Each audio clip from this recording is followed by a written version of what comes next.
আমার কানে চড় মারে, আমার পিঠে মারে, আমাকে খুব টর্চার করে। আমার দেখো, বাবা মায়ের সাথে দেখো যোগাযোগ কেন করতে দেয় এগুলো? না। ছেলেটা হিন্দু, তার ফ্যামিলি ধরতে হিন্দু। কারে বাবা? আমাকে এখানে ওর বাবা হাত পা বেঁধে, মুখ বেঁধে আমাকে পার করায় দেয় এবং আমাকে যোগাযোগ করতে দেয় না আমার ফ্যামিলির সাথে, কারো সাথে। সে মুসলিম হয়ে আমাকে বিয়ে করেছিল থামিয়ে ঢাকায়। দেবেন না? মুসলিম হয়েছিল, তার প্রমাণ এই যে আমি দেখাবো এখনই। এই যে সে মুসলিম হয়েছিল, এই যে দেখেন, কোনো লাভ নেই কিন্তু ভালো তুমি করে এখন। দেখেন। সে মুসলিম হিসেবে, ও যখন মুসলিম হয়েছিল তখনকার, এটা হচ্ছে সে মুসলিম হয়েছে, আমাকে বিয়ে করেছিল। দেখেন ভালো করে,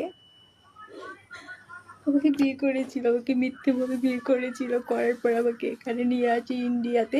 আমি বর্তমান ইন্ডিয়া শিলিগুড়িতে আছি, ঘোড়ার মোড়ে আমাকে রেখেছে।